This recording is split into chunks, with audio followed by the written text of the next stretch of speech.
Hello friends, welcome back to our new video. Last video में हम क्या पढ़ रहे थे? आर्टिकल 1। ठीक है, तो आर्टिकल 1 यूनियन ऑफ स्टेट्स, ठीक है, उसमें हमने क्या पढ़ लिया था कि भारत जो है ना संगठित है किससे? स्टेट्स से। तो मतलब स्टेट्स के पास इतनी पावर नहीं है कि वो इंडिया से बाहर जाने के लिए अपना ओपिनियन रख सके, अपनी बात भी रख सके। मतलब किसी भी स्टेट में इतनी ताकत नहीं है कि वो हमारे भारत देश से अलग हो सके। ठीक है, फिर नेक्स्ट पॉइंट आता है the state and the territories thereof shall be as specified in the first schedule. ठीक है, तो पहले मैं इससे पहले आपको एक बात बता देता हूँ कि अपने जो कॉन्स्टिट्यूशन है ना उसमें टोटल 12 शेड्यूल है। ठीक है, अब शेड्यूल क्या है? शेड्यूल एक ऐसी जगह है जैसे मान लो अपने कॉन्स्टिट्यूशन बुक है या मान लो अपने पास एक किताब है, अपन ने उसमें पॉलिटी के नोट्स बना लिए। ठीक है, अब उसमें क्या वो जो कॉपी है ना वो तो पूरी भर गई जिसमें हमने पॉलिटी के नोट्स बना लिया, उसमें जगह नहीं बची। अगर हमें बीच में कोई चीज़ ऐड करनी है या फिर हमें कुछ ऐड करना है कि हमें यार ये चीज़ भी इस कॉन्स्टिट्यूशन में लिख देते हैं, ये चीज़ भी लिख देते हैं, ये कर देते हैं, ये चेंजेस कर देते हैं, वो कर देते हैं। अब उसमें ऐसा तो नहीं कि बीच में जब लिखा हुआ है पूरा बीच में वहाँ कट करके कुछ लिखें फिर वहाँ पर चेंजेस करें, तो वहाँ तो पॉसिबल नहीं है। तो अपने पीछे कॉपी के पीछे कुछ साइड पेजेस खाली होते हैं ना, तो हम सोचते हैं ये चीज़ को वहाँ पर सेपरेट तरीके से लिख देते हैं नोट्स की तरह। ठीक है, सेम उसी तरह से अपनी कॉन्स्टिट्यूशन की बुक में शेड्यूल्स है ना वो कॉन्स्टिट्यूशन की बुक में लास्ट में लिखे गए हैं। लास्ट में कुछ पेजेस वहाँ पर होते हैं, उसमें खाली वहाँ पर शेड्यूल्स को मेंशन किया गया है। ठीक है, तो यहाँ पर दूसरा पॉइंट था the state and the territories thereof shall be as specified in the first schedule. अब आता है, आगे बढ़ते हैं इसमें। देखो मैं आपको समझाता हूँ। शेड्यूल 1 क्या है? शेड्यूल 1 में बात की गई लिस्ट, दो तरह की लिस्ट होती है। एक होती है स्टेट की लिस्ट जिसमें पंजाब, उत्तर प्रदेश, राजस्थान, तमिलनाडु, केरला एक्सेट्रा एक्सेट्रा। फिर दूसरा आ जाता है union territory, Daman and Diu, Chandigarh, Delhi etcetera. और देखो लास्ट वीडियो मैंने आपको एक चीज़ और बताई थी कि दिल्ली और पौंडीचेरी ये स्पेशल स्टेटस क्यों एक्वायर्ड करते हैं, क्योंकि इनके पीछे ये रीज़न रहा है कि तो सबसे पहले दिल्ली की बात करते हैं। तो दिल्ली तो देखो एक हमारा कैपिटल है इंडिया का, इसलिए वो स्पेशल स्टेटस एक्वायर्ड करती है। पौंडीचेरी क्यों एक्वायर्ड करती है? क्योंकि वो फ्रांस की बाउंड्री थी, फ्रांस की टेरिटरी थी, हमने उससे ली। पौंडीचेरी को हमने फ्रांस से लिया, इसलिए पौंडीचेरी ने कहा कि भाई हमें स्पेशल स्टेटस एक्वायर चाहिए है, इसलिए हमने उन्हें स्पेशल स्टेटस दिया था। ठीक है, तो यहाँ पर मैंने लिखा है as mentioned in first point in article 1 that India is a union of states. ठीक है, so in schedule 1 we always count states not union territory. अब शेड्यूल 1 में ना हमेशा एक बात, जब आर्टिकल 1 में अपने एक बात की गई यूनियन ऑफ स्टेट्स, ठीक है, तो अगर आर्टिकल 1 में यूनियन ऑफ स्टेट की बात की गई तो शेड्यूल 1 की अगर यहाँ पर सेकंड पॉइंट में लिखा है specified in the first schedule. ठीक है, तो फर्स्ट शेड्यूल की अगर बात करें तो वहाँ पर यूनियन टेरिटरीज मतलब लिस्ट 2 जो है ना मेंशन नहीं है। तो हमेशा शेड्यूल 1 में अगर आपसे कोई भी पूछता है तो कि स्टेट्स और यूनियन टेरिटरी दोनों की बात की गई है तो आप वहाँ पर मना कर दीजिएगा, क्योंकि अपने शेड्यूल 1 में सिर्फ और सिर्फ स्टेट्स की बात की गई है। ठीक है, तो मैंने नीचे लिख भी दिया है, so in schedule 1 we always count states not union territories. ठीक है, so whenever anyone is ask about schedule 1 then there is always discuss about list 1 not union territory. Okay, next आगे बढ़ते हैं। फिर आता है, देखो union territory का क्या होता है? यूनियन टेरिटरी वहाँ पर मेंशन है जैसे कि अपना एक वर्ड और आता है कॉन्स्टिट्यूशन में, टेरिटरी ऑफ इंडिया, यानी कि भारत का क्षेत्र, भारत के जितना भी क्षेत्र है, जगह है, जितने भी लैंड एरिया है, ठीक है, उसमें अपनी दोनों लिस्ट की बात की गई है। States list 1 plus UT list 2। ठीक है, शेड्यूल 1 में उसमें एक वर्ड आता है टेरिटरी ऑफ इंडिया, उसमें अपना ये मेंशन है दोनों लिस्ट। फिर मैंने आपको ये बता ही दिया पौंडीचेरी स्पेशल स्टेटस क्यों एक्वायर्ड करते हैं, क्योंकि 1954 में अलग हुआ था फ्रांस से, हमने उससे लिया था। ठीक है, बट वो एक अमेंडमेंट के थ्रू हुआ था। जैसा कि मैंने आपको बताया बेरूबरी केस में एक अमेंडमेंट आया हुआ कि हम जब भी किसी देश से कोई भी जगह लेते हैं या फिर उसको देते हैं तो उसमें हमेशा अमेंडमेंट की नीड रहेगी। ठीक है, तो अमेंडमेंट्स हमेशा होंगे।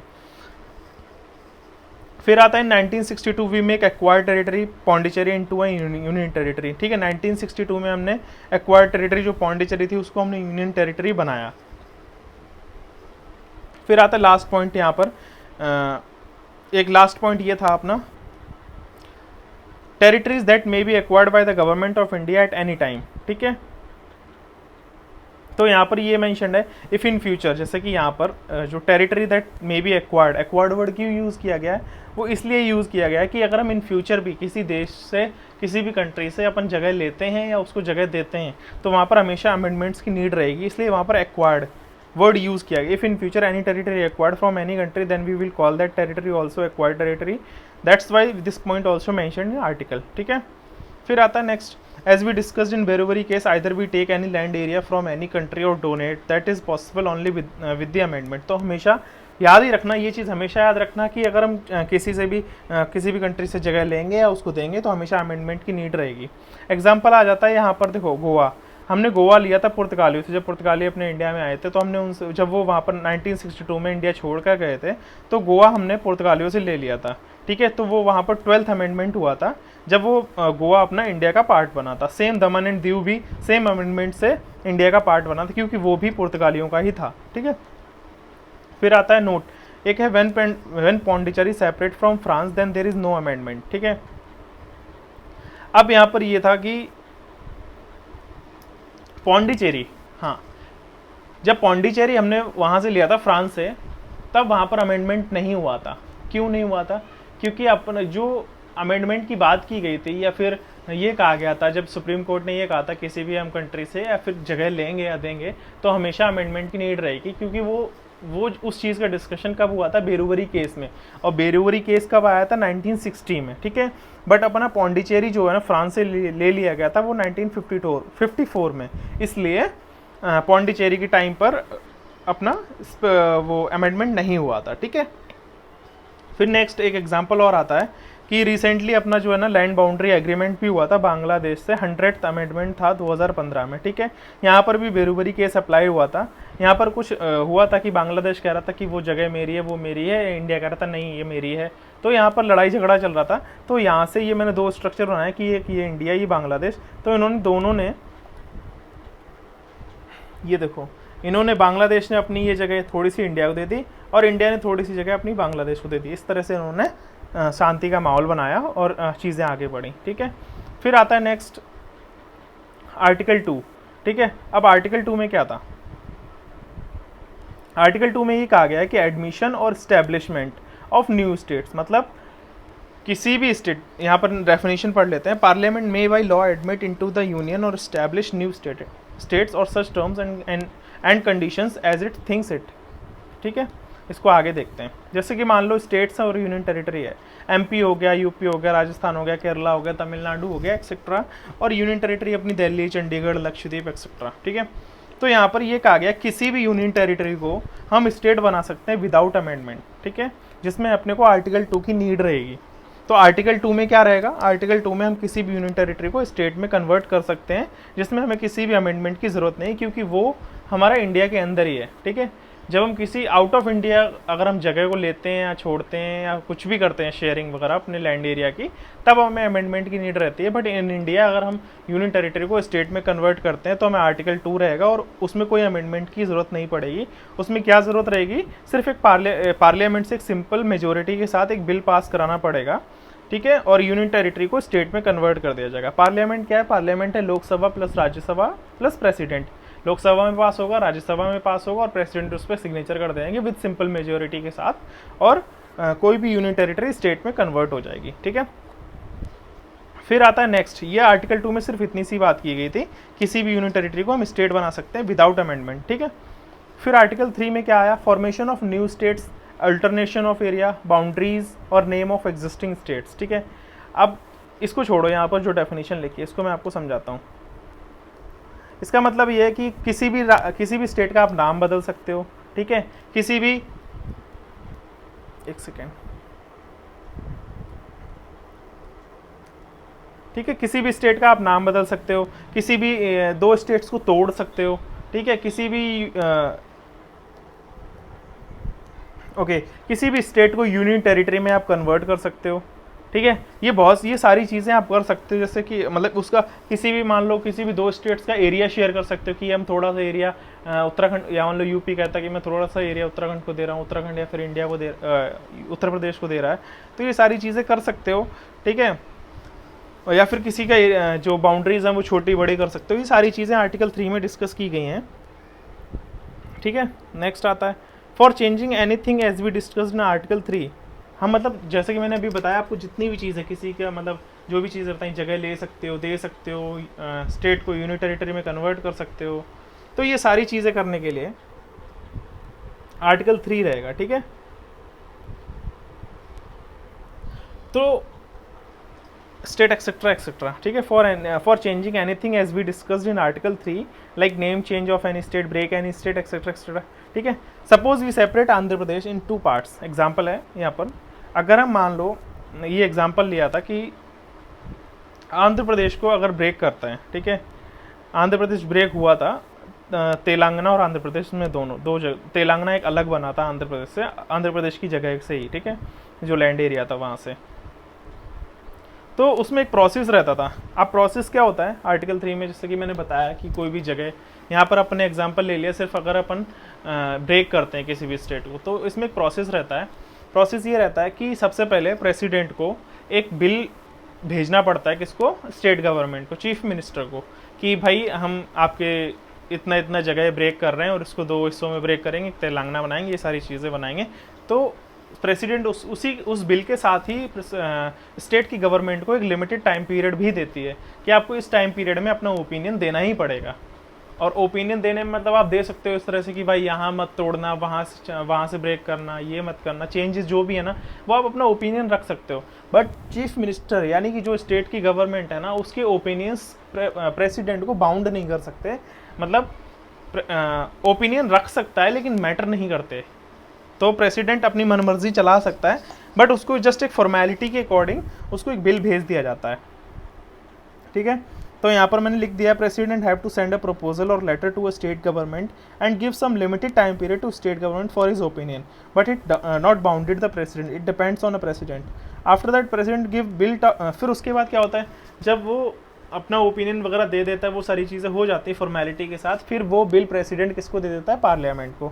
और पार्लियामेंट में लोकसभा और राज्यसभा एक सिंपल मेजोरिटी के साथ बिल पास करती हैं और वो स्टेट ब्रेक हो जाता है। तो सेम उसी तरह से ये पूरा एक प्रोसीजर रहता है, इसलिए फिर आंध्र प्रदेश को ब्रेक किया गया था, आंध्र प्रदेश एंड तेलंगाना में। प्रेसिडेंट एक जस्ट फॉर्मेलिटी होता है। और एक चीज़ और बता देता हूँ, अपने इंडिया में एक प्रोसीजर है कि प्रेसिडेंट एक फॉर्मेलिटी होता है जस्ट फॉर सिग्नेचर, बट उसके वो किसके कहने पे काम करता है, काउंसिल ऑफ मिनिस्टर्स जो रहते हैं उनके अंडर में रह के उनके डिसीजंस या उनके बोलने पे वो सारी चीज़ें होती हैं।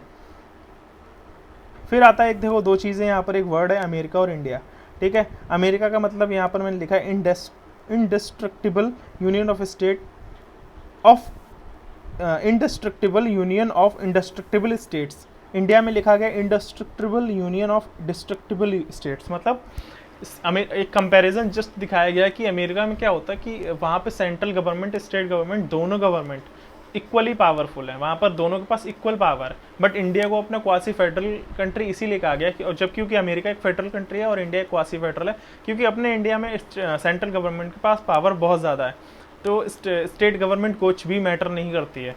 और बट अमेरिका में ऐसा नहीं है, अमेरिका में जो स्टेट्स कह देंगे ना वहाँ पर, वही वहाँ के प्रेसिडेंट को फॉलो करना पड़ता है। तो अमेरिका में स्टेट्स को नहीं तोड़ा जा सकता है, ठीक है, बट अपने यहाँ पर स्टेट गवर्नमेंट की कोई भी बिल्कुल भी पावर नहीं है, तो सेंट्रल गवर्नमेंट जो मन मर्जी आती है वो चलाती है, ठीक है। एक और चीज़ और बता देता हूँ, ये मेजरली ध्यान रखना कि conversion of state into UT, मतलब स्टेट्स को उत्तर यूनियन टेरिटरी में कन्वर्ट करने के लिए आर्टिकल 3 लगेगा, और कन्वर्जन ऑफ और फिर यूनियन टेरिटरी को स्टेट में कन्वर्ट करने के लिए आर्टिकल 2 लगेगा, ठीक है। इसमें कोई भी अमेंडमेंट की नीड नहीं रहेगी, इसमें जस्ट एक सिंपल मेजोरिटी चाहिए। और मेजोरिटी 4 तरह की होती है, simple majority, absolute majority, effective majority, special majority. Special majority need रहती है जब हमें प्रेसिडेंट को हटाना होता है, ठीक है। तो स्पेशल मेजोरिटी के भी काफ़ी पार्ट्स हैं, तो ये सब चीज़ें अपन डिस्कस नहीं करते हैं, अपन अपने काम की बात करेंगे, ठीक है। एक चीज़ और मैं बता रहा था इसमें कि एक रिसेंट मैं आपको रिसेंटली बता देता हूँ इंसिडेंट क्या था। रिसेंटली आपने देखा होगा जैसे कि अपना जम्मू कश्मीर में अमित शाह जी क्या लेकर आए थे 2019 में कि भाई अपने को जम्मू कश्मीर के जो स्पेशल स्टेटस है उसको हटाना है, ठीक है। अब स्पेशल स्टेटस को हटाने के लिए उन्होंने क्या किया, आर्टिकल 3 का इस्तेमाल किया। अब आर्टिकल 3 में क्या था, फॉर्मेलिटी तो ये थी कि वहाँ पर प्रेसिडेंट को एक वहाँ के सीएम या वहाँ की जो गवर्नमेंट है उसको एक लेटर भेजना पड़ता है, वो सारी चीज़ें होती हैं, बट वहाँ पर नहीं ऐसा किया उन्होंने। और वहाँ पर उन्होंने आर्टिकल 3 लागू करके उसको 2 हिस्सों में डिवाइड कर दिया, उसकी 2 यूनियन टेरिटरी बना दी, एक लद्दाख और एक जम्मू एंड कश्मीर, ठीक है। और एक और चीज़ मैं बता देता हूँ, जब भी किसी स्टेट में इमरजेंसी लगी होती है तो वहाँ पर प्रेसिडेंशियल रूल लागू होता है। वहाँ पर प्रेसिडेंट को, स्टेट गवर्नमेंट को कोई भी लेटर देने की ज़रूरत नहीं होती। वहाँ पर कोई भी कानून लाना होता है तो वो लेटर देने की कोई भी ज़रूरत नहीं होती। वो जस्ट एक प्रेसिडेंट पार्लियामेंट में अपना बिल भेजता है और वहाँ से वो सिंपल मेजोरिटी के साथ पास होता है और वो स्टेट में अप्लाई हो जाता है। तो अमित शाह ने भी बस यही खेल खेला। वहाँ पर अगर इमरजेंसी रहती थी जम्मू कश्मीर में तो उन्होंने क्या किया, पार्लियामेंट ने, प्रेसिडेंट ने सीधा पार्लियामेंट को अपना बिल भेजा और वहाँ से पास हुआ और वहाँ से उसको आर्टिकल 3 के थ्रू ब्रेक कर दिया गया जम्मू कश्मीर को, 2 यूनियन टेरिटरीज में, लद्दाख एंड जम्मू एंड कश्मीर। ठीक है, तो ये रिसेंट इंसिडेंट भी रहा है।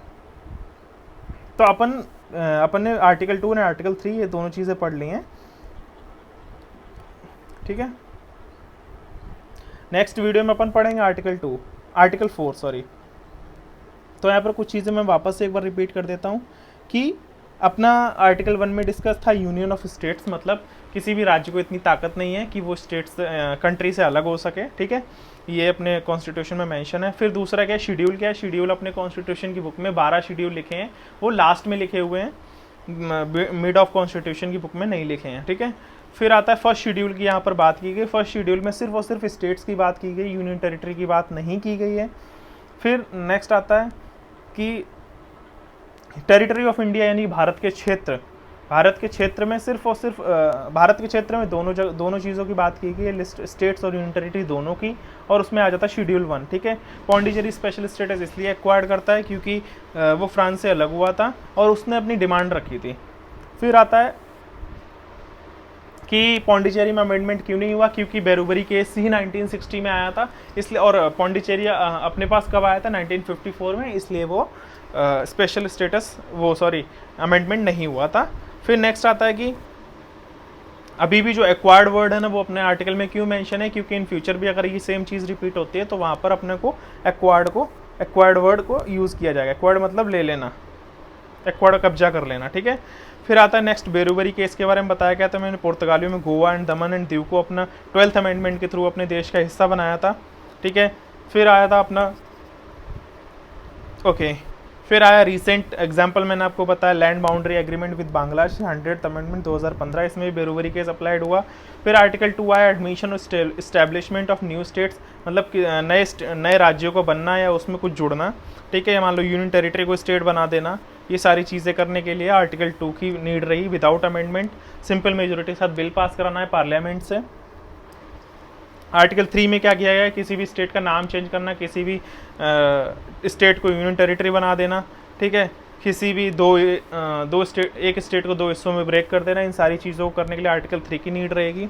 आर्टिकल 3 में मैंने आपको ये भी बताया अपने जम्मू एंड कश्मीर वाला केस, फिर अपन ने आंध्र प्रदेश एंड तेलंगाना वाला केस भी बताया। इसमें प्रोसीजर क्या रहता है 2 हिस्सों में ब्रेक करने के लिए कि भाई प्रेसिडेंट अपना बिल भेजता है फॉर्मेलिटी के लिए और कुछ टाइम पीरियड देता है स्टेट गवर्नमेंट को कि आप अपना ओपिनियन रख दीजिए, बट वो ओपिनियन प्रेसिडेंट को बाउंड नहीं करता है।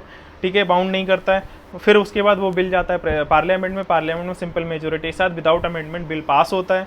उसके बाद उसमें कार्रवाई शुरू हो जाती है। ठीक है, तो प्रेसिडेंट जस्ट अ फॉर्मेलिटी है। वो प्रेसिडेंट किसके अंडर में काम करता है, काउंसिल ऑफ मिनिस्टर्स के अंडर में काम करता है। उसके कहने पर वो जो भी अपनी सलाह देता है, जो भी अपनी बात रखता है। ठीक है, फिर अब मैंने आपको ये बताया कंपैरिजन करके अमेरिका और इंडिया में। अमेरिका एक फेडरल कंट्री है, अपना इंडिया एक क्वासी फेडरल कंट्री है।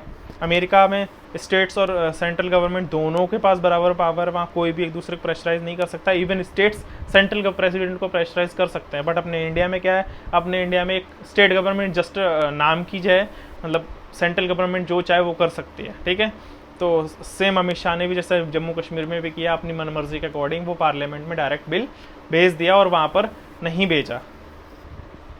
तो यही था, दैट्स इट गाइस। और ये कुछ चीज़ें थी जो इम्पॉर्टेंट है, याद रख लेना, ये स्पेशली याद रखना, यहाँ पर आप कंफ्यूज हो जाओगे। ठीक है, यहाँ पर मैंने यहाँ पर ये नहीं लिखा, आर्टिकल 2 है। ठीक है, तो स्टेट को यूनियन टेरिटरी में कन्वर्ट करने के लिए आर्टिकल 3 है, यूनियन टेरिटरी को स्टेट में कन्वर्ट करने के लिए आर्टिकल 2 है। ठीक है, विदाउट अमेंडमेंट कोई अमेंडमेंट की नीड नहीं है, सिंपल मेजोरिटी लगेगी। मेजोरिटी 4 तरह की होती है। दैट्स इट गाइज, आज के इस वीडियो में इतना ही था। और जो भी एनडीए सीडीएस सीएपीएफ की तैयारी कर रहे हैं वो इस चैनल को सब्सक्राइब कर लीजिए और अपने दोस्तों में शेयर कर लीजिए गाइज, है ना। अगर आपको कोई रिविज़न चाहिए, और मिलते हैं नेक्स्ट वीडियो में और अपन उसमें डिस्कस करेंगे। आर्टिकल 4 एक जस्ट छोटा सा आर्टिकल है, उसको हम कोई रिवीजन करके फिर अपन नेक्स्ट आगे फॉरवर्ड करेंगे। तो that's it guys, thank you and have a good day, and please guys subscribe करिए, लाइक करिए। Thank you, have a good day.